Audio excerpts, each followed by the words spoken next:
आसमान के दरवाजे कहाँ पर हैं? दानियल यरूशलेम की तरफ खिड़की खोलकर दुआ क्यों करता था? क्या आप जानते हैं कि दुआएं आसमान पर कैसे जाती हैं? आसमान की खिड़कियां और दरवाजे और सीढ़ियां कहाँ पर हैं?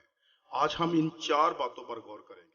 पैदाइश की किताब 28 बाब और उसकी 12 आयत में लिखा है, और ख्वाब में क्या देखता है कि एक सीढ़ी जमीन पर खड़ी है और उसका एक सिरा आसमान तक पहुंचा हुआ है, और खुदावंद के फरिश्ते उस पर से चढ़ते उतरते हैं। और फिर आगे 16 और 17 आयत में लिखा है, तब यकूब जाग उठा और कहने लगा, यकीनन खुदावंद इस जगह है और मुझे मालूम ना था।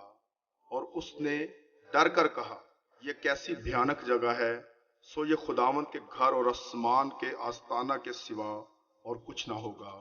वो सीढ़ी कैसी दिखती थी और फरिश्ते उस सीढ़ी पर क्या कर रहे थे? वो सीढ़ी का एक सिरा आसमान तक जा रहा था, जहां पर आसमान का दरवाजा था, और दूसरा सिरा जमीन पर मुराया पहाड़ पर खड़ा था। और इस जगह को यकूब ने खुदावंद का घर कहा। और ये वही जगह थी जहां पर सुलेमान ने खुदावंद की हैकल बनवाई थी। ये वही जगह थी जहां पर खुदावंद अपने नबियों से बातें करता था। इस हैकल के बनने पर सुलेमान ने इस हैकल को खुदावंद के आगे पेश किया और उस हैकल के बारे में खुदावंद से दुआ की, और खुदावंद ने उसकी दुआ को कबूल किया, जिसके बारे में दूसरा तवारीख बाब 6 और बाब 7 आयत में लिखा है। और इस सवाल का जवाब कि दानियल कैद खाना में यरूशलेम की तरफ खिड़की खोलकर दुआ क्यों करता था, हमें सुलेमान की दुआ में मिलेगा।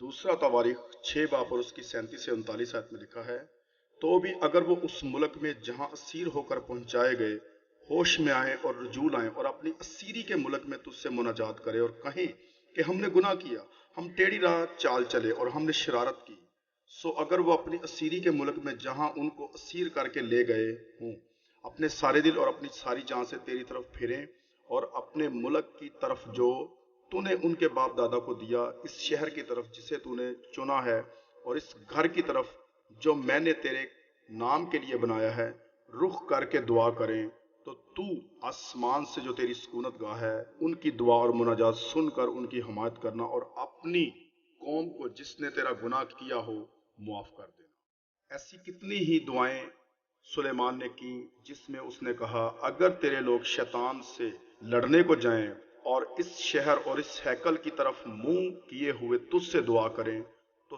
तू उनकी सुनना। या फिर अगर मुल्क में काल आए या फिर मरी फैले और लोग इस हैकल की तरफ हाथ फैलाएं, दुआ करें, तो तू उनकी सुनना। जब मूसा ने मिलाप वाला तंबू बनाया था, तो हर एक चीज जो उसमें रखी गई थी, जैसे कि सोने के बर्तन, पाक मेज, ये सब चीजें मूसा ने उस रोया के हिसाब से बनाई थी जो खुदावंद ने मूसा को दिखाया था। ऐसी क्या खासियत थी उस शहर यानी यरूशलेम, या फिर क्या मौजा था उस हैकल में? जब लोग उसकी तरफ मुंह करके दुआ करते थे तो खुदावंद उनकी सुनता था। बाइबल बताती है कि उस हैकल के अंदर खुदावंद के अहद का संदूक पड़ा था। वो पाक चीजें पड़ी थी जो मूसा ने खुदावंद के कहने पर बनाई थी। क्या आप जानते हैं कि अहद का संदूक, पाक में सोने के बर्तन, ये सब चीजें आसमान में पहले ही से हैं, जो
नहीं, चाहे वहाँ पर कुछ भी नहीं, पर वहाँ पर वो सीढ़ी खड़ी है जो नज़र तो नहीं आती पर वो आसमान तक जाती है, जो याकूब ने ख्वाब में देखी थी। रूहानी दुनिया के दरवाजे होते हैं, खिड़कियाँ, सीढ़ियाँ होती हैं जो एक जगह से दूसरी जगह आने जाने में इस्तेमाल होती हैं। अगर आप हर रोज़ आइलैंड से पोर्ट्री तक और मियामी से वापस बरमूदा आइलैंड पर लाइन बनाएं तो वो एक ट्रायंगल यानी कि त्रिकोण का आकार बनाती है और इसे बरमूदा ट्रायंगल भी बोला जाता है। ये जगह इतनी भयानक है जो समुद्री जहाज़ इस ट्रायंगल के बीच से निकल कर जाता है वो गायब हो जाता है। वो हवाई जहाज़ जो इस जगह के ऊपर से गुजरते हैं वो भी गायब हो जाते हैं। रेडियो जहाज़ों के रडार काम करना बंद हो जाते हैं और इन्हीं वजूहात की वजह से 2000 से भी ज़्यादा समुद्री जहाज़ और 200 से भी कहीं ज़्यादा हवाई जहाज़ इस बरमूदा ट्रायंगल के एरिया में तबाह हुए हैं। और तो और कुछ जहाज़ 100-150 सालों के बाद दोबारा नजर भी आए हैं। एयरफोर्स के कई जहाज़ इस जगह में ख़त्म हुए हैं और आज तक साइंसदान इस राज को सुलझा नहीं पाए। अगर आप इसी तरह बरमूदा ट्रायंगल के बिल्कुल सामने ग्लोब की दूसरी तरफ जाएं तो वहाँ भी बिल्कुल ऐसी ही एक जगह है जहाँ पर मैग्नेटिक कंपास काम करना बंद कर देती है। इस जगह को डेवल सी बोला जाता है। बरमूदा ट्रायंगल में एक बहुत बड़ी खाई है जो तकरीबन 27,000 फीट गहरी है और इसी तरह पूरी ज़मीन पर 12 ऐसी जगहें हैं जहाँ पर भारी मिकदार में इलेक्ट्रोमैग्नेटिक की निशानियाँ पाई जाती हैं, जहाँ पर कंपास काम करना बंद हो जाते हैं, रडार काम करना बंद हो जाते हैं और ये 12 दरवाजे हो सकते हैं जो ज़मीन के नीचे जहन्नुम में जाते हैं। जिस तरह नए यरूशलेम के 12 दरवाजे हैं उसी तरह जहन्नुम के भी 12 दरवाजे हैं। इसके बारे में मैंने एक अलग वीडियो में बताया है जिसका नाम है कि जहन्नुम कहाँ पर है और 12 में से 11 जगहें समंदर के नीचे हैं। अय्यूब की किताब में समंदर की गहराइयों के बारे में लिखा है कि समंदर के नीचे दरवाजे हैं, कक्ष हैं, कोठरियाँ हैं। जब साउल एक जादूगरनी औरत के पास जाता है तो पहला शमूएल बाब 28 में और इसकी 13 आयत में उस औरत ने कहा कि मुझे एक देवता ज़मीन से ऊपर आता दिखाई देता है। वो कोई मुर्दे नहीं थे जो ज़मीन पर से ऊपर आ रहे थे, क्योंकि जब कोई मरता है तो या तो जहन्नुम में या आसमान पर जाता है, वो फिर इधर उधर ज़मीन पर घूम नहीं सकता। तो ये जादू टूना करने वाली औरत जिन देवताओं के बारे में बात कर रही थी वो शैतान और उसके फरिश्ते थे जो ज़मीन पर इधर उधर ऊपर नीचे आ जा रहे थे। अय्यूब 1 और उसकी 7 आयत में लिखा है, और खुदावन ने शैतान से पूछा कि तू कहाँ से आता है। शैतान ने खुदावन को जवाब दिया कि मैं ज़मीन पर इधर उधर घूमता फिरता और इसमें सैर करता हुआ आया हूँ। जहन्नुम के दरवाजे हैं, इन्हीं दरवाज़ों से वो जादू टूना करने वाली औरत शैतानी फरिश्तों को ऊपर आते देख रही थी। जहन्नम के दरवाज़ों के बारे में मैंने एक अलग वीडियो में बताया है। इस वीडियो में जितना हो सके मैं आपको आसमान के दरवाज़ों में बताने की कोशिश करूँगा। हम सब जानते हैं कि एक ईमानदार होने के नाते हम जहाँ मर्जी दुआ करें खुदावन उसी वक्त हमारी दुआ सुनता है, या फिर चाहे हम पाकिस्तान में हों या अमेरिका में हों या कनाडा या इसराइल या अफ्रीका में, चाहे प्लेन में हों या फिर ट्रेन में, खुदावन हमारी दुआओं को उसी वक्त सुनता है। उन दुआओं को यरूशलेम में आने की ज़रूरत नहीं पड़ती, वो सीधा आसमान पर खुदावन के हुज़ूर पहुँचती हैं। पर जो राज मैं आपको बताने वाला हूँ ये आपकी दुआया ज़िंदगी, आपके आने वाली नस्लों की ज़िंदगी को बदल देगी। मुकाशफा 4 बाब और उसकी 1 आयत में लिखा है, इन बातों के बाद जो मैंने निगाह की तो क्या देखता हूँ कि आसमान में एक दरवाज़ा खुला हुआ है जिसको मैंने पेशतर नरसिंगे की आवाज़ से अपने साथ बातें करते सुना था। वही फरमाता है कि ऊपर आ जा, मैं तुझे वो बातें दिखाऊंगा जिनका इन बातों के बाद होना ज़रूर है। दरवाजे को हम क्या करते हैं, उससे हम खोलते हैं और बंद करते हैं। और क्या आप जानते हैं कि यहाँ पर एक जगह पर इतनी दुआ कर सकते हैं कि आप उस जगह के ऊपर आसमान के दरवाज़ों को खोल सकते हैं। वो जगह आपका कमरा हो सकता है, आपकी कुर्सी हो सकती है, या कोई पार्क हो सकता है, या कोई दरख्त के नीचे हो सकती है, आपके घर का टायरस हो सकता है, या आपके घर की बालकनी हो सकती है, आपकी गाड़ी भी हो सकती है, कोई भी जगह हो सकती है। जब आप किसी जगह पर रेगुलर दुआ करते हैं तो उस जगह के ऊपर हवा में आसमान का दरवाज़ा खुलता है। एक बार एक पास्टर ने अपने चर्च की बिल्डिंग का आगाज़ करना था तो उन्हें कोई भी नक्शा पसंद नहीं आ रहा था। फिर एक दिन जब वो पास्टर एक औरत के घर में विज़िट करने गए तो उस वक्त बातों ही बातों में उस बुजुर्ग औरत को पता चला कि पास्टर जी को चर्च बनाने के लिए दुरुस्त नक्शा नहीं मिल रहा। इस बात के बारे में पता चलते ही वो बुजुर्ग औरत अपने कमरे में गई और एक बहुत पुरानी कुर्सी बाहर लेकर आई और पास्टर से कहा कि मेहरबानी से आप इस कुर्सी पर बैठकर दुआ करें। मेरा ईमान है कि आपको आपका जवाब ज़रूर मिलेगा। पास्टर ने बताया कि उस कुर्सी पर बैठते ही जब वो दुआ करने लगे तो खुदा के रूह ने उन्हें ऐसा छुआ कि उन्होंने उस वक्त एक कॉपी पेन मंगवाया और एक चर्च का नक्शा अपने हाथों में बना डाला। उस बुजुर्ग औरत ने बताया कि वो सारा दिन अपना वक्त उस कुर्सी पर दुआ करने में गुजारती है। हम अबुद ईमान वाले नहीं हैं कि कुर्सी या पत्थरों या किसी चीज़ की पूजा करने लग जाएं। उस कुर्सी पर बैठकर ज़्यादा दुआ करने से खुदावंद की हजूरी उस कुर्सी पर बनी रहती थी। क्या आप जानते हैं कि जिन कपड़ों में आप दुआ करते हैं वो कपड़े भी आपके मसाशुदा होते हैं। खुदावंद का मसा, खुदावंद की हजूरी उन कपड़ों पर बनी रहती है। और यही वजह थी कि जब लोग शागिर्दों के जिस्म से कपड़ों को छुआकर बीमारों पर लगाते थे तो वो बीमार चंगे हो जाते थे। ऐसे कई वाक़यात हैं जो ऐसे ही कई हादसात के बारे में बयान करते हैं। क्या आप क्या सोचते हैं कि क्यों खुदावंद अब्राहम से कहा था कि मैं तुझे इस जगह पर मिला हूँ, अब मेरे लिए इस जगह पर मज़बा बना? क्योंकि अब्राहम, इसहाक, याकूब उन जगहों पर निशानियां लगाते थे, मज़बा बनाते थे जहां पर खुदावंद इन्हें दिखाई देता था। फिर चाहे वो ज़मीन के ऊपर, चाहे ख्वाब में, चाहे आसमानी फरिश्ते के रूप में खुदावंद इन्हें मिलता था। वो उन जगहों पर निशानी लगाते थे, मज़बा बनाते थे, क्योंकि अब्राहम बताना चाहता था इसहाक को और इसहाक बताना चाहता था याकूब को और याकूब बताना चाहता था यहूदा के बेटे, अगर कभी ज़िंदगी में मुसीबत में पड़ो और कुछ हाल ना हो तो इसी जगह पर वापस आ जाना जहां खुदावंद हमसे मिला है। पर बाइबल को पैदाइश बाब 13 में लिखा है कि अब्राहम बैतूल को गया जहां उसने खुदावंद के लिए मज़बा बनाया, और बाद में फिर लिखा है कि अब्राहम फिर बैतूल को वापस आया जहां उसने पहला मज़बा बनाया था और उसने वहां यहोवा से दुआ की। और याकूब भी बैतूल को गया जहां अब्राहम भी गया था। क्यों? क्योंकि वो यही जगह थी जहां पर खुदावंद से मिला था, जहां पर खुदावंद इन्हें दिखाई दिया। आप अपने घर के किसी भी कोने में कहीं भी दुआ कर सकते हैं कि आप उस जगह के ऊपर आसमान का दरवाज़ा खोल सकते हैं, क्योंकि खुदावंद को फिर पता चलता है कि यही वो जगह है जहां पर आप उसे आकर मिलेंगे। और फिर क्या होता है कि आप उस जगह पर इतनी दुआ करने लग जाते हो कि आप उठते तो बाथरूम जाने के लिए हो, पर क्योंकि आप इतनी दुआ उस जगह पर करते हो कि उस जगह के आसपास गुजरने पर भी आसमानी फरिश्ते सोचते होंगे कि लगता है कि यह आसमान के दरवाज़ों के पास आने लगा है। वो एक दूसरे से बोलते होंगे, लगता है कि ये दुआ करने के लिए बैठने लगा है।